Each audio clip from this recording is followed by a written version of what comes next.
سلام به همه دوستان. بریم که داشته باشیم اولین کار پتینمونو.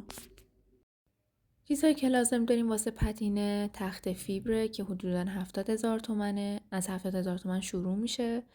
شابلونای مختلف که بر اساس سلیقه خودتون میگیرین. تکسچر و پرایمر که تکسچر حدوداً از 60 تومن شروع میشه قیمتاشون به بالا. قلمو حدود 120,000 تومن شد. رنگ‌های اکریلیک هم که باز به سلیقه خودتونه و قیمت‌های مختلفی دارن. اسفنج برای انتهای کارمون که جزیره کاری می‌خوایم بکنیم لازم داریم و کاردک.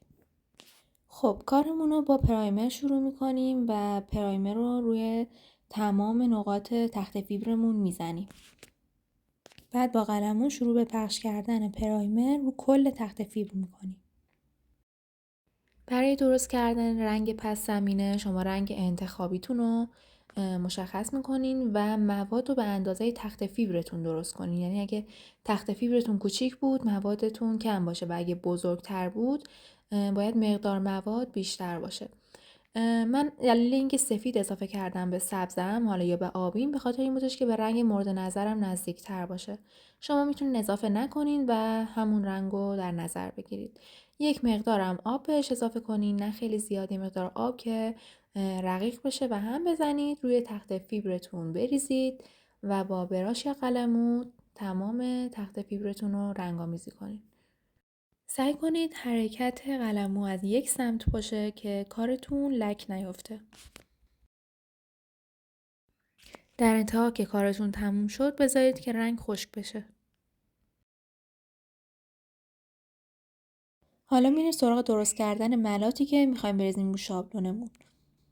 من چون میخواستم کارم با همین رنگ ادامه بدم خمیر تکسچر رو به اندازه لازم که موادمون به صورت ملات در بیاد، یعنی نه خیلی شل باشه نه خیلی سفت باشه، به همون رنگمون اضافه میکنیم و هم میزنیم تا جایی که یه مقدار سفت بشه.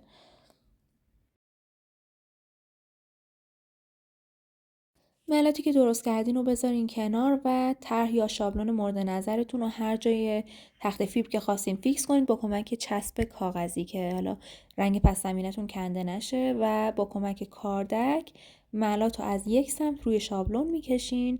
یادتون باشه فقط مقدار ملاتی که میخوایم روی شابلون بزنین و حواستون باشه نه خیلی زیاد باشه نه خیلی کم.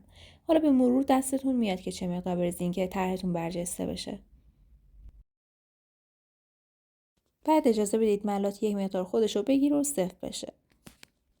خیلی آروم چسب کاغذی که فیکسش کرده بودیم روی تخت فیبر رو باز میکنیم و حواستون باشه که شابلون رو از یک سمت و با یه سرعت مشخص شده بردارید که کارتون خراب نشه.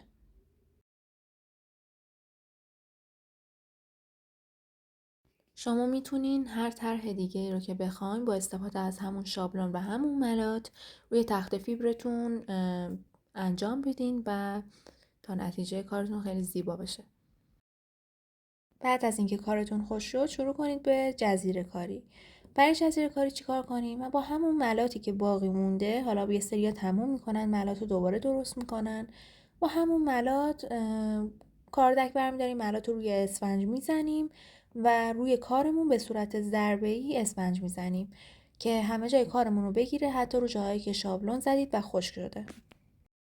بعد از این کار برای زیباتر شدن کارتون از مایع طلا میتونین استفاده کنین یا رنگای اکریلیک مثل صدفی یا حالا هر رنگی خودتون دوست دارین. یه مقدار میریزین توی پالت حالا یا توی ظرفی و اسفنج رو میزنیم به اون رنگ یا همون مایع طلا و روی کارمون باز ضربه میزنیم روی همون جایی که با ملات یه بار ضربه زده بودیم. یه بارم با همین ورق طلا یا رنگای دیگه ضربه میزنیم.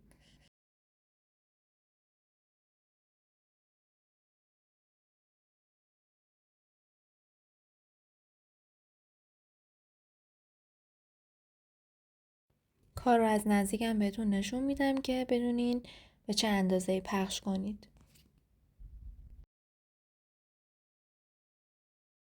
این قسمت هم براتون توضیح دادم که با مایع طلا یا هر رنگ دیگه‌ای مجدد روی کارتون ضربه میزنید. خب این اولین کار پتینه من بود و امیدوارم که شما هم دوست داشته باشین و یه چیزی یاد گرفته باشین و خودتون هم انجام بدین.